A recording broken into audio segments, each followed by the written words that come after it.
Etseonmu.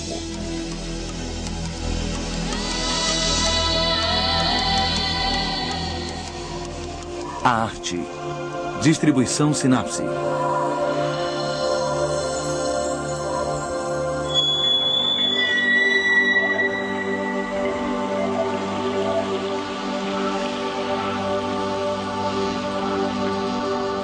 Hoje em dia, a arte não se limita a esculturas e pinturas.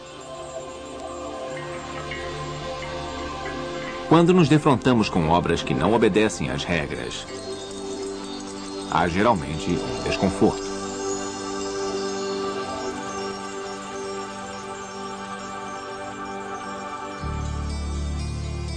Leonardo da Vinci disse que a arte deve ser mais do que pintar. A arte requer genialidade humana. Hoje, vemos os artistas como criadores, que usam sua obra para expressar sua visão do mundo.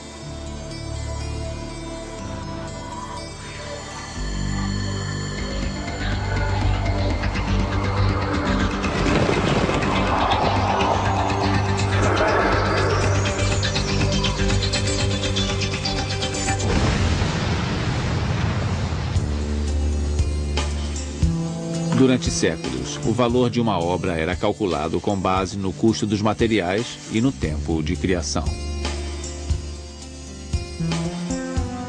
Hoje, algumas pinturas são vendidas por dezenas de milhões de dólares.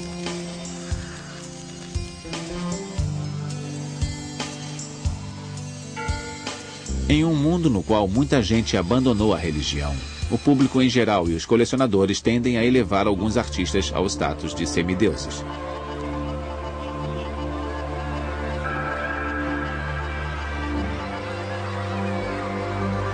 Os museus substituíram os templos no mundo moderno. A ideia de que a arte pode ser um veículo para os valores espirituais não é nova. De fato, há quem acredite que a arte primitiva servia principalmente como um intermediário entre Deus e o homem.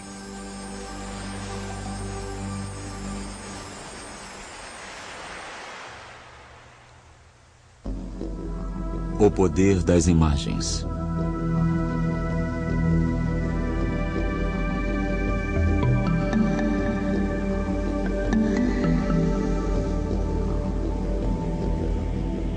Os seres humanos começaram a produzir arte bem cedo na história.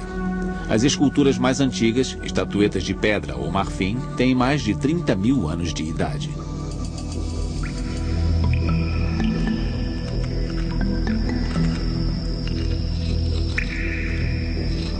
Mesmo nesses dias remotos, nossos ancestrais desenhavam nas paredes de profundas cavernas.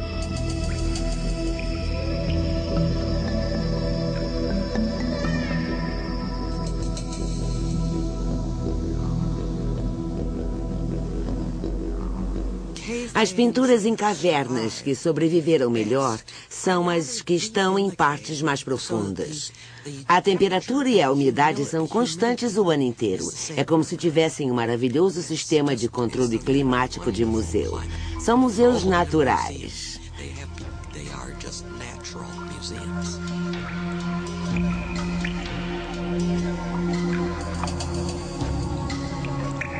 A maioria das pinturas em cavernas mostra animais. Por muitos anos acreditava-se que fossem usadas para ensinar os rudimentos da caça e para fins religiosos, na comunicação com os deuses. Mas ainda desconhecemos seu significado verdadeiro. Os pintores tentaram recriar um rebanho de bisões no outono, quando há um período em que se unem e fazem o que os especialistas chamam de chafurdar na poeira. Eles rolam pela terra. É o ritual de fertilidade do bisão. E isso está reproduzido pelo artista no teto da caverna.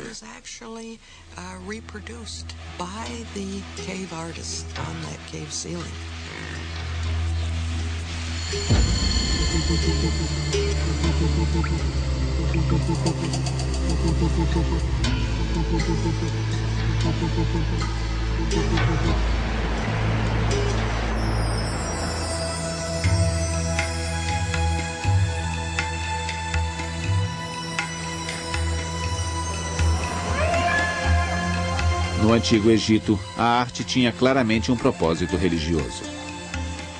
Os egípcios acreditavam que os espíritos dos mortos poderiam viver eternamente na arte.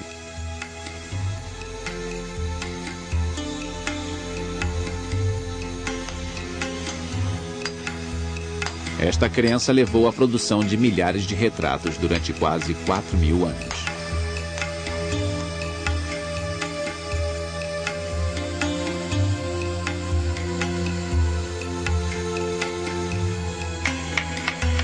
Os artesãos não tentavam ser originais ou subversivos. Eles obedeciam às ordens do faraó e dos dignatários ricos. Este período determinou a relação entre arte e dinheiro que existe até hoje.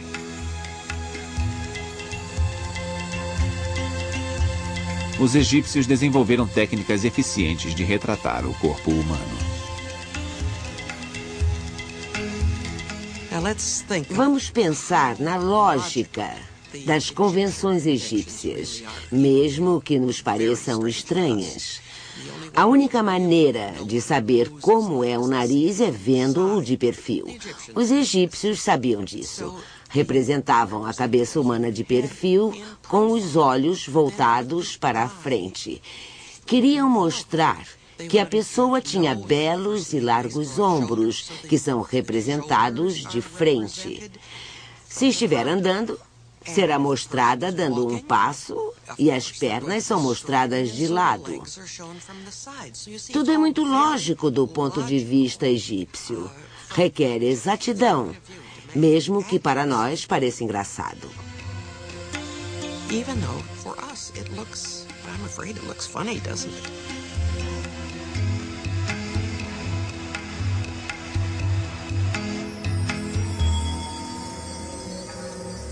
Ao contrário dos egípcios, os gregos tentavam mostrar espaço e profundidade.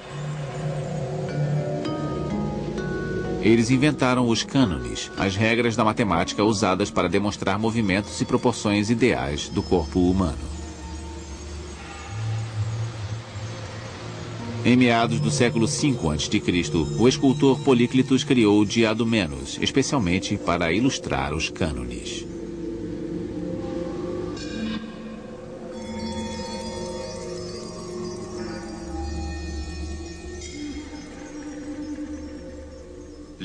Os gregos escolhiam belas garotas, belos jovens.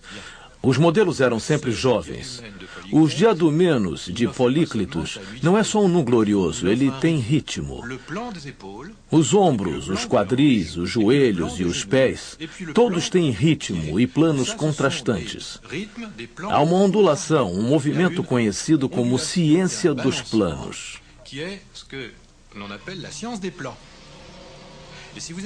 Mas se você ficar na frente do espelho e tentar reproduzir a posição exata de Diadomenos, vai dar com a cara no chão, porque a posição não é natural. Os gregos deram uma dose de intelecto à representação da beleza natural e pura.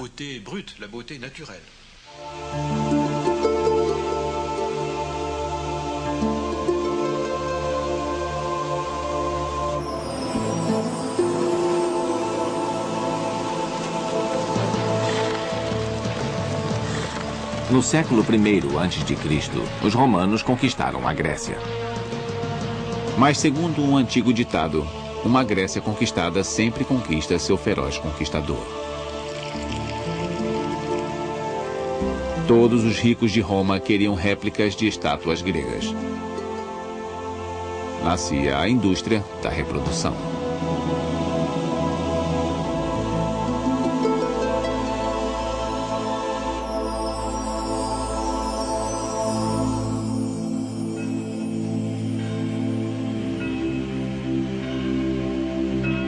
Na Idade Média, nossa herança greco-romana desapareceu com a disseminação do cristianismo. Por quase 600 anos, os artistas criaram principalmente cenas da vida religiosa.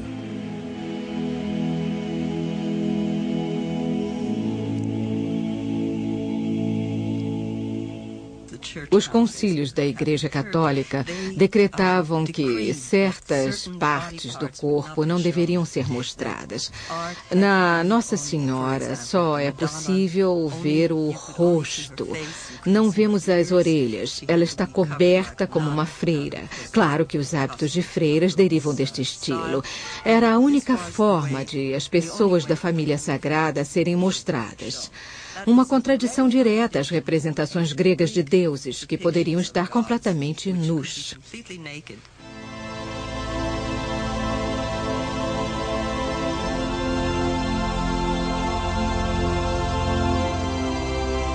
Os artesãos eram considerados meros servos de Deus e trabalhavam na obscuridade.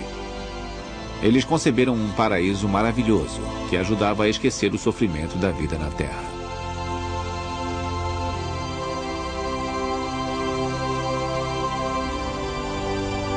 As catedrais medievais brilhavam com afrescos e vitrais que ensinavam às massas analfabetas os episódios principais da vida de Cristo e dos santos.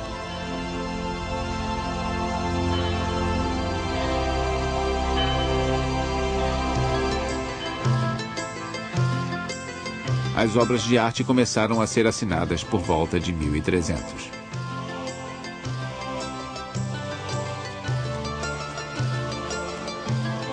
Giotto di Bondone foi um dos primeiros artistas a ficar famoso.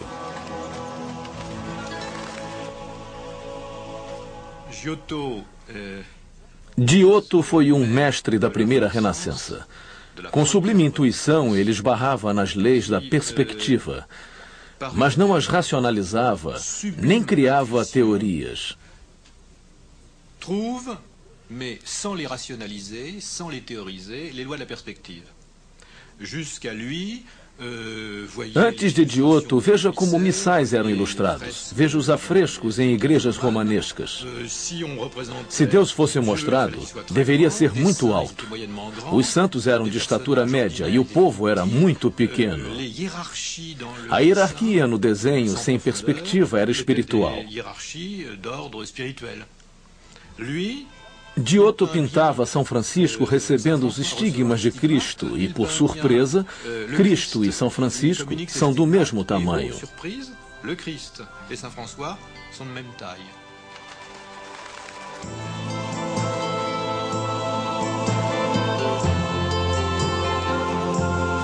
Giotto viveu em Florença, uma cidade-estado governada por famílias ricas. No século XIV, os florentinos eram grandes colecionadores de obras antigas. Por toda a Itália, as pessoas redescobriam a genialidade da arte greco-romana.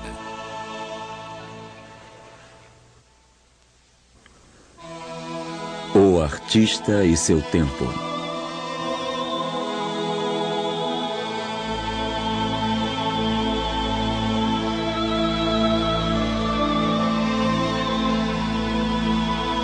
Leonardo da Vinci, grande mestre renascentista, gênio técnico e científico, sonhava retratar o invisível.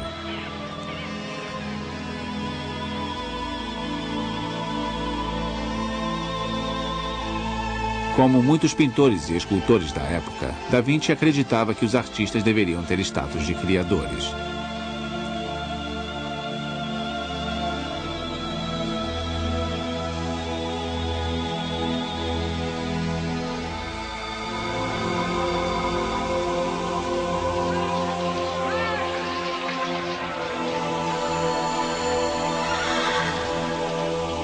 A partir de então, os artistas foram separados dos artesãos, que eram considerados meros feitores.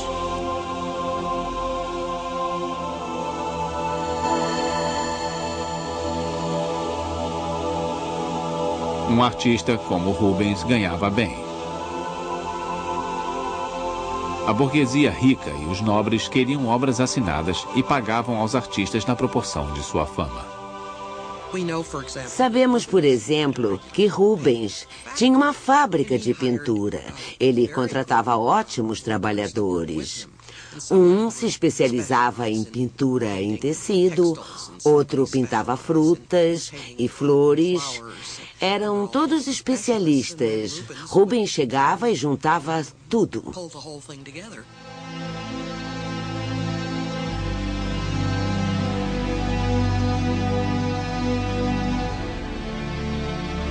Michelangelo foi outro artista reconhecido em sua época. Profundamente místico, ele acreditava que a beleza era o caminho pelo qual a humanidade poderia se comunicar com Deus. O teto da Capela Sistina revela seu talento de mestre.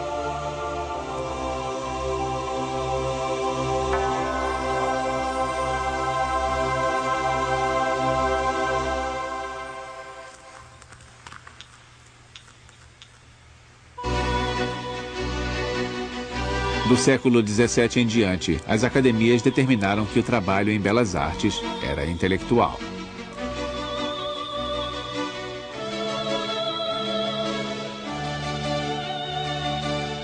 As convenções estéticas das academias eram ditadas pelos maiores artistas do mundo.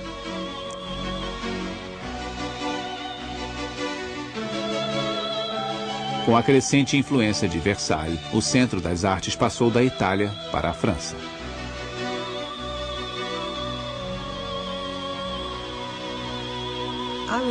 Eu diria que o lugar mais importante e onde ocorreu o desenvolvimento mais importante foi a França. A França do século XVII em diante. Quando pensamos em ideias de estética, beleza e a forma como devem ser as obras e esculturas, acho que isso foi muito importante, porque teve impacto no resto da Europa e nas ideias artísticas ocidentais, principalmente devido à ascensão de monarcas absolutistas, reis. Quando falamos nos estilos de Luís XIV, Luís XV ou Luís XVI, isso nos diz alguma coisa. Diz quem decidia o que era belo.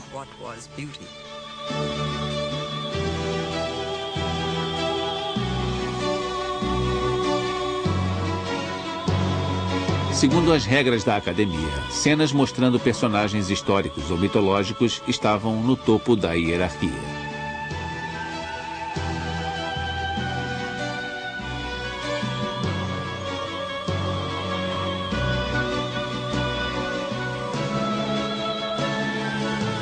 Depois vinham os retratos. As cenas do cotidiano.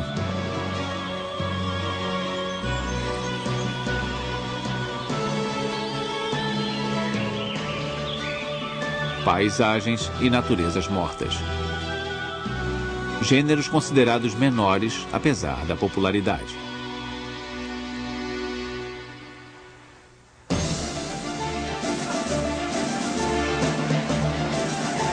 No século XIX, a sobrevivência de um artista dependia de ele ser aceito no Salão de Paris. Edouard Manet ainda era desconhecido quando apresentou seu Almoço na Relva no Salão de 1863.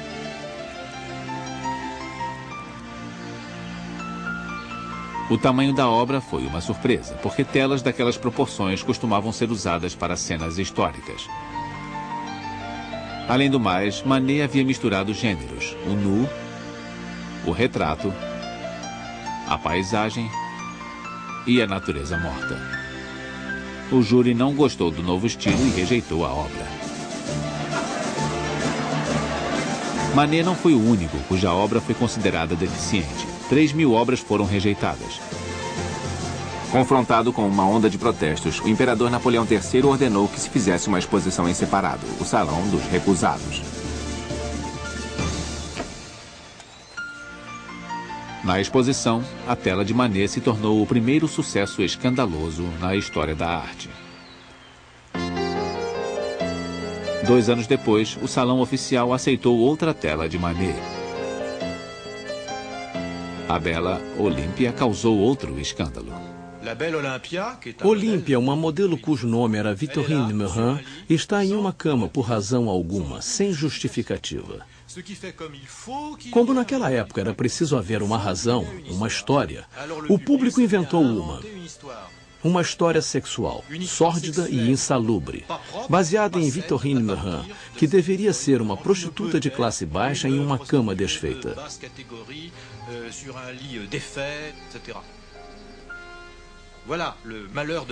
Manet teve o infortúnio de inventar um estilo, no qual a única justificativa era a própria obra, sem história, mensagem ou significado.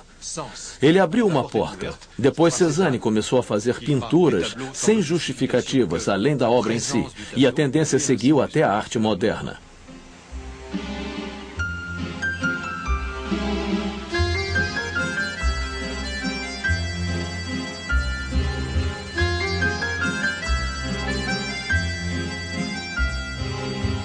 Criando uma nova forma de integrar luz e movimento nas telas, os impressionistas e seus sucessores revolucionaram a pintura.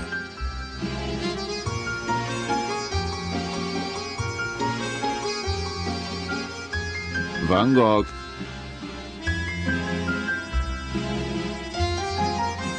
Renoir,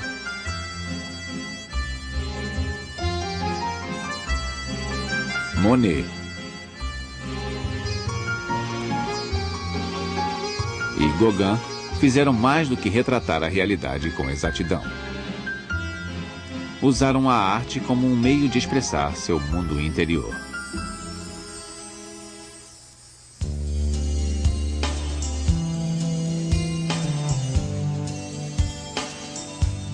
Aos poucos, os artistas deixaram de lado as técnicas convencionais. Eles exploraram novos ângulos, novas perspectivas.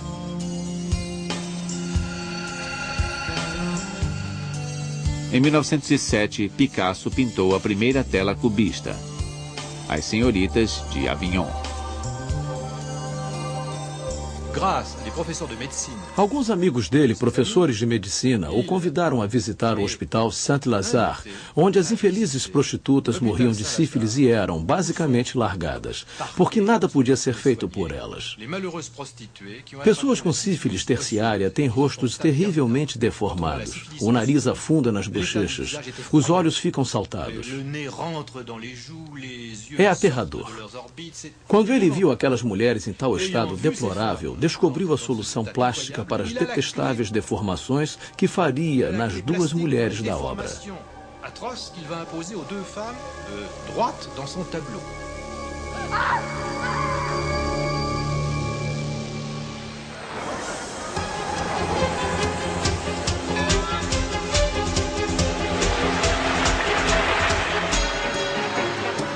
Cada vez mais, os artistas usavam a arte para criticar a sociedade e questionar a ordem estabelecida. Esta obra do artista dadaísta Francis Picabia expressa o medo de a mecanização transformar os seres humanos em robôs. Futuristas italianos como Umberto Boccioni achavam que a única coisa a se fazer com a arte do passado era enterrá-la. Uma das ideias era de que a arte era uma coisa morta, estava em museus, era feita para cemitérios ou achavam que os museus eram o cemitério da arte. Deveriam ser explodidos, eliminados. Isso é estranho porque quando pensamos na Itália, pensamos na maior arte do mundo, mas para os jovens artistas da virada do século era o passado morto pesando sobre um mundo que se modernizava. Which was becoming modern.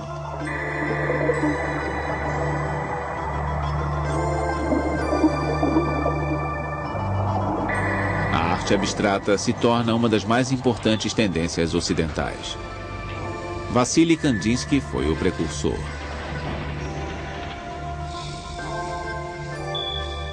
Ele explorou cores, formas, linhas.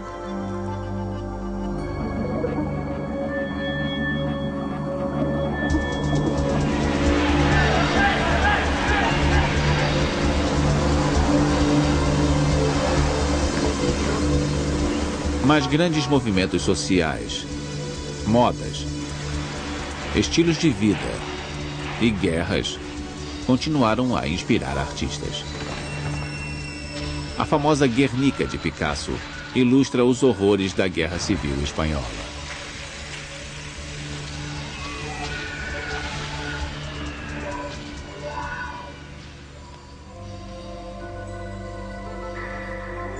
Embora os artistas critiquem a sociedade, são os primeiros a questionar a si mesmos e seus propósitos.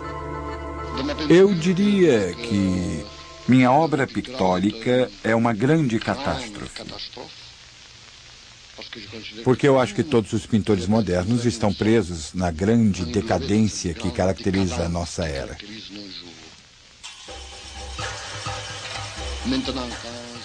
Quando comparo o meu trabalho com o de Rafael e Leonardo, claro que eu me sinto humilde.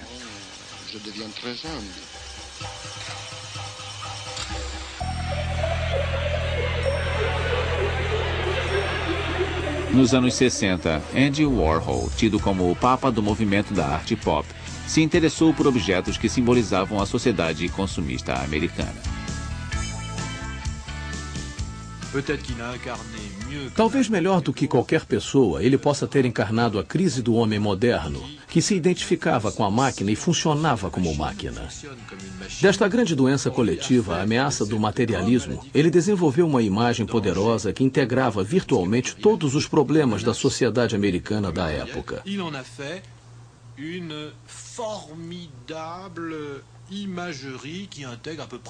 Andy Warhol será importante por muito tempo, mesmo que, assim como Manet, não tenha tido ideia da contribuição feita por sua obra. Comme Manet, tout ce qu'il apportait par son œuvre.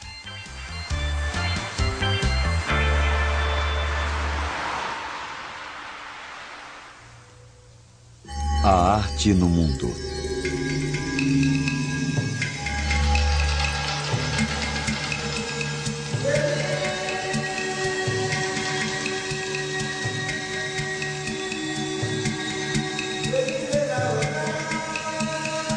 Na aventura humana, a história da arte também é uma história de trocas e aprendizado entre culturas diferentes.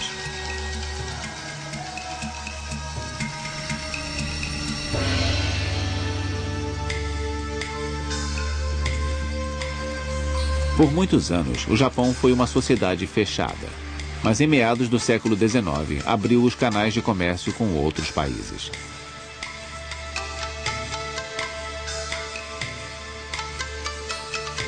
Foi quando os artistas ocidentais descobriram as xilogravuras japonesas.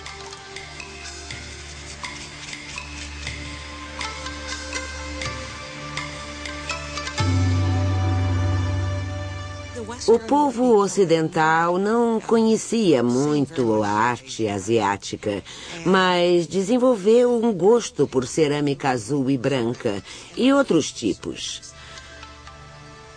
Quando os japoneses mandavam cerâmica para a Europa, em especial para Paris, França, a embrulhavam no que consideravam papel velho e comum. No papel, por acaso, havia estampas maravilhosas de xilogravuras japonesas. Muitos artistas, como Gauguin e outros dos Estados Unidos, como Whistler, foram muito influenciados por esta arte. Ao ver o papel estampado, se interessaram mais por ele do que pela cerâmica.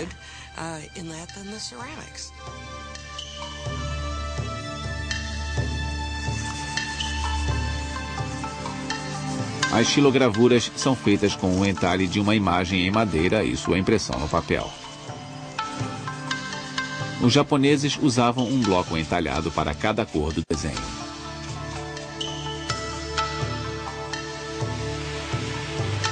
A Grande Onda de Kanagawa é uma das impressões japonesas mais famosas do mundo. Kanagawa contemplava o assunto, no caso as ondas, por um longo tempo, mas como os impressionistas, ele não as desenhava como as via. Para ele, o importante era recriar a sensação de ameaça, um efeito acentuado pela inclusão de pequeninos barcos.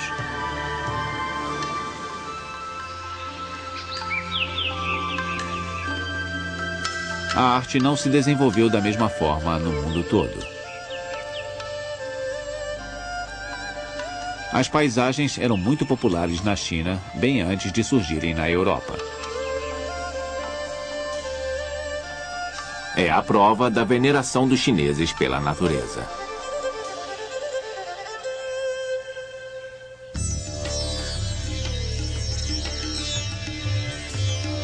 O interesse nas formas de arte tradicionais cresceu no último século. Cresce a demanda por cerâmicas chinesas,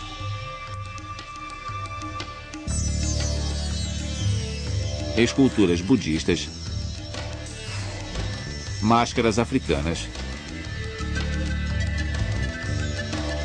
e vasos maias.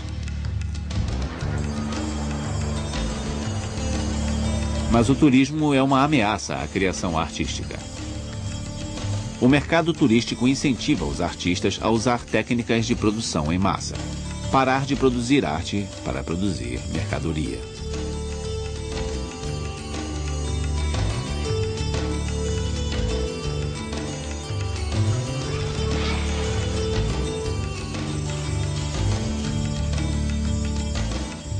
Ovos de Páscoa ucranianos, romenos e russos, por exemplo. Os mais finos são obras de arte. A tradição remonta ao século XII, pelo menos. Decorar ovos não necessariamente para a Páscoa. Os ovos são símbolos da fertilidade e são magnificamente decorados.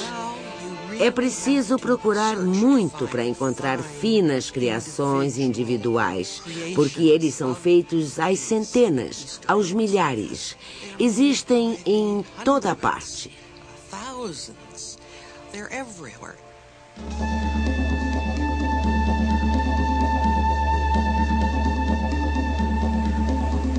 Em décadas recentes, artistas do mundo todo se voltaram às raízes tradicionais e aos elementos integrantes de sua cultura para trabalhar.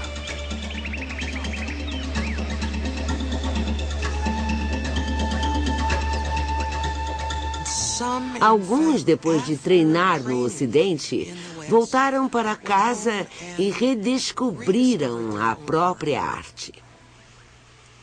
Às vezes, parecemos quase ver um Jackson Pollock chinês, só que com uma noção de natureza, paisagem, árvores, água, ravinas.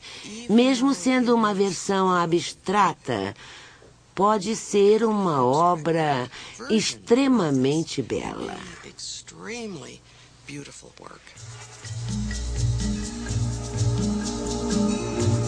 Como resultado desta polinização cruzada mundial, as fronteiras que separavam a arte do artesanato desapareceram.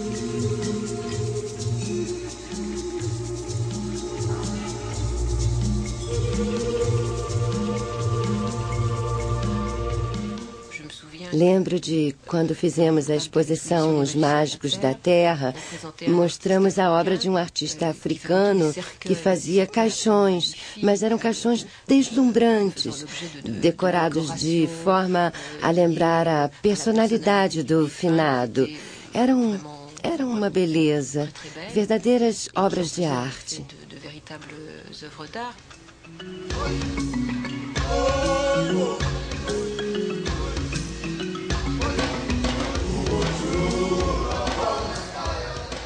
O pluriculturalismo se tornou uma característica importante da arte moderna. Uma das vocações da arte moderna é encontrar um caminho de volta a uma essência que alguns chamam de arcaica, rituais semi-religiosos ou preocupações mágicas. Muitos artistas modernos são fascinados por esses conceitos.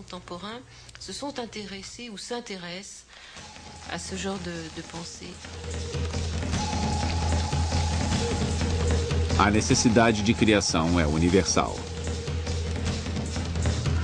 Geralmente é através da arte que descobrimos a riqueza de uma cultura.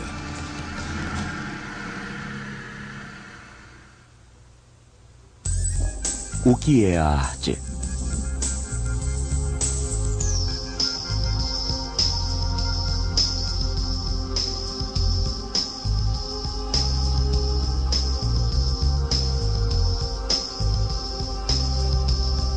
Na paisagem artística de hoje, todos os estilos vivem juntos.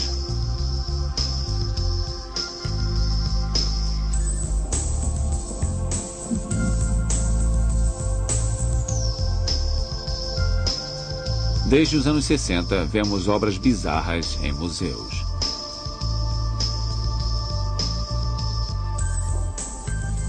Depois de formas e cores, os criadores contemporâneos se interessaram por novos materiais.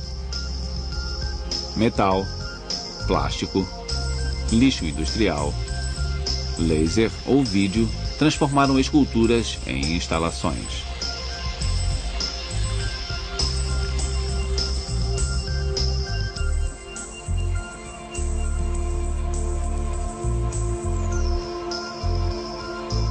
O público em geral fica quase sempre desconcertado pela arte moderna.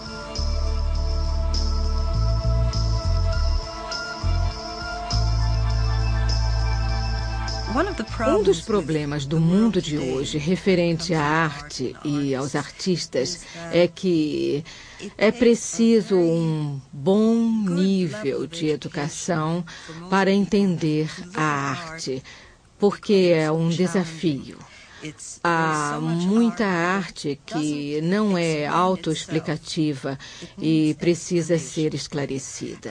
Há certos artistas do século XX, como o italiano Giacometti, cujas estátuas de pessoas são muito estranhas.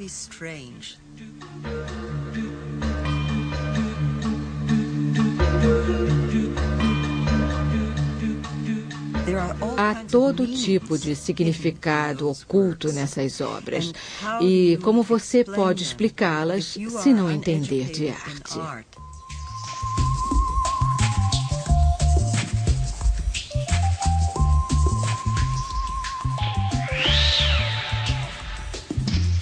Desde que Marcel Duchamp conseguiu fazer seu famoso urinol ser aceito como obra de arte, parece que tudo é possível. Para mim, a arte era algo tão sério e pomposo que fiquei feliz ao descobrir que poderia injetar humor nela. Eu aprendi muito quando descobri o humor. Foi uma libertação. Não é uma simples questão de rir.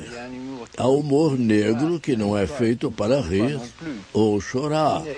Fala por si só. É uma emoção nova que se ergue de coisas que não podemos analisar com palavras.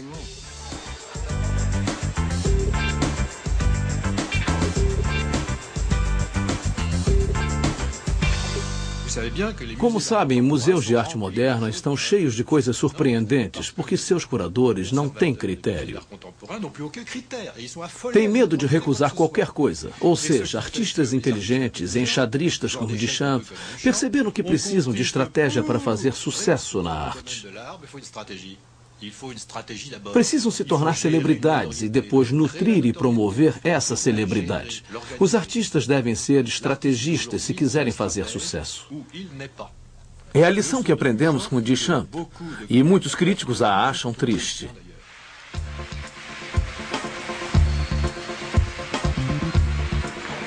Em sociedades industrializadas, museus, comerciantes de arte, empresas e governos substituíram patronos ricos e monarcas.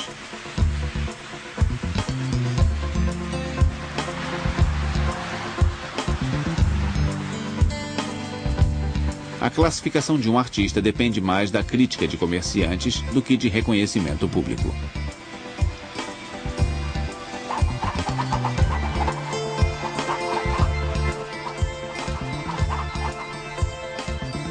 Muitas vezes, a arte foi dominada por escolhas de uma elite pequena. De certa forma, pode ainda ser assim. Alguém fez um estudo sobre os mais importantes comerciantes de arte, cujas atividades no mercado determinam o valor da arte, e alegam que poucos comerciantes, todos com galerias em Nova York, foram responsáveis pelo que ficou tido como a arte mais importante da atualidade. Em nossas sociedades de consumo, as pessoas especulam com obras de arte como no mercado de ações. Quando um artista morre, o preço sobe.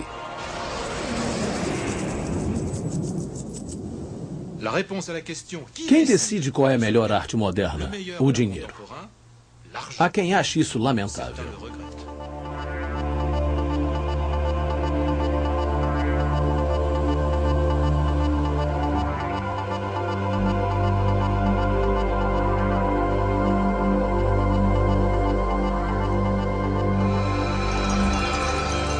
No passado, a arte era definida como uma forma de beleza imaginada e concebida pelo homem.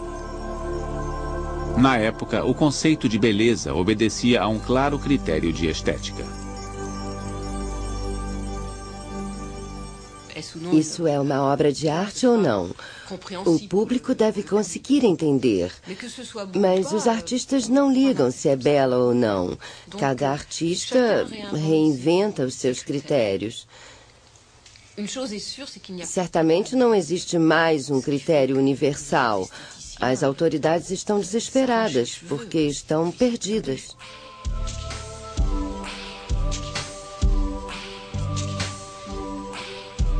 A arte moderna é só para iniciantes?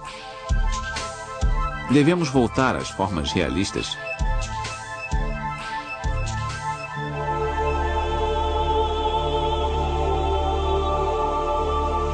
O que é belo?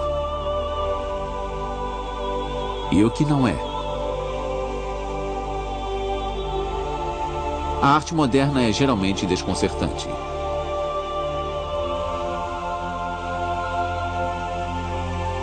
Ela nos compele, assim como ao artista, a questionar os limites.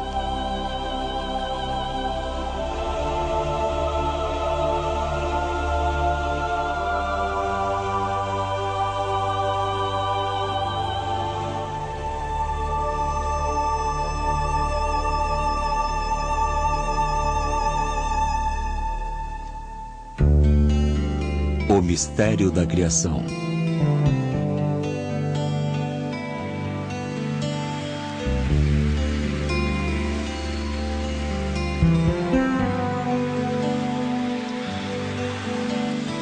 A criação artística é um processo misterioso que ninguém conseguiu esclarecer ainda.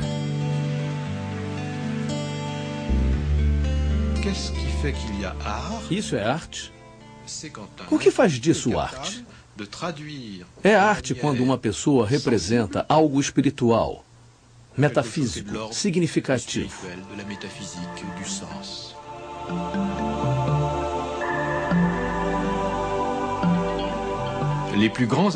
Os maiores artistas lutam para usar sua arte servindo a própria ideia de sagrado. Eles chegam a lugares sagrados, lugares de adoração. Repito, sejam crentes ou não, não é uma questão de fé religiosa, mas de sentido do sagrado. Eles entendem que, hoje, o que conserva a vida do artista é encontrar e seguir o caminho do significado. Hoje, se não tem significado, não tem nada.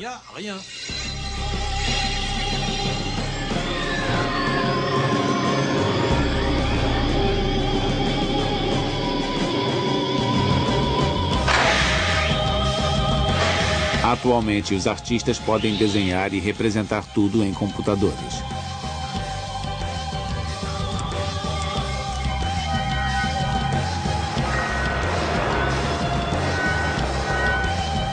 Obras espetaculares podem ser criadas no computador. Mas uma máquina pode criar uma obra de arte sozinha? Quando nós pensamos em artistas, a forma de arte mais importante é a verdadeira expressão de algo, seja no papel ou em qualquer material que contenha a mão do artista. Não literalmente, mas a ideia de que o artista fez isso. A ideia da mão do artista se valorizou com o progresso da tecnologia e a introdução da robótica, por exemplo.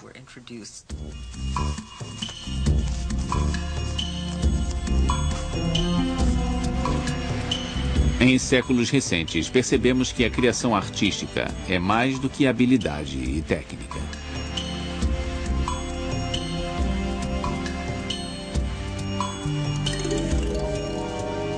Museus expuseram obras feitas por pacientes de hospitais psiquiátricos. E esses artistas não tiveram treinamento. Um dos aspectos importantes da criação nos últimos séculos é o reconhecimento de que a arte não é um simples ofício que se pode aprender. Claro que você precisa aprender, mas o que distingue um artesão de um artista é um dom. A crença de que algumas pessoas têm algo dentro delas que aflora em tudo o que fazem.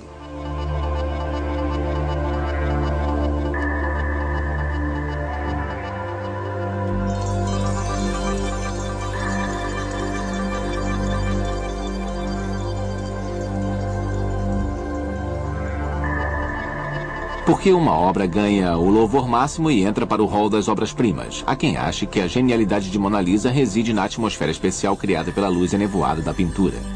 Outros a atribuem ao sorriso enigmático da personagem. E há quem veja como o sucesso orquestrado por fabricantes de camisetas. Certamente é um retrato magistral. Não sabemos se é um retrato realista, mas parece ter resumido a feminilidade da Renascença. A palavra enigmático é sempre usada.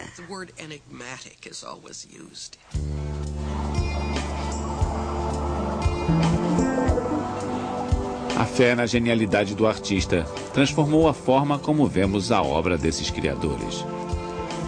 Percebemos no artista uma pessoa capaz de representar seus ideais de perfeição e beleza. Mas o que é a perfeição? Cada geração de artistas diz: consegui, fiz a maior de todas as telas, até chegarmos ao quadrado em fundo branco de Malevich, que foi, segundo alguns, a máxima da história da arte. Progredimos muito desde então. O ideal de arte é o passado ou o futuro? É uma discussão interminável.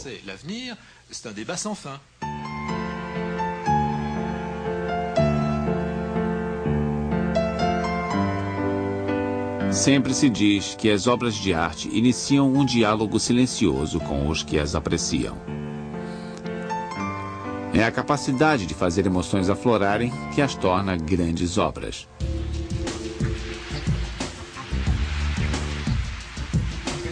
Embora a criação não seja vital para a sobrevivência humana, perseguimos esta atividade curiosa desde o início dos tempos. Graças à nossa imaginação, os humanos são a única espécie animal capaz de produzir imagens.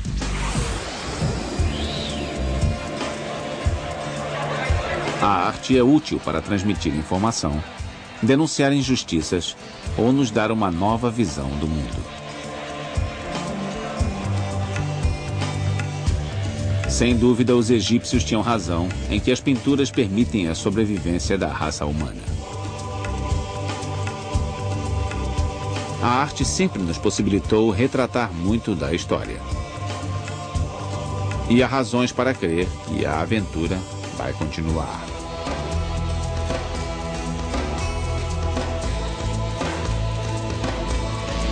Os seres humanos sempre serão impelidos a expressar sua visão do mundo.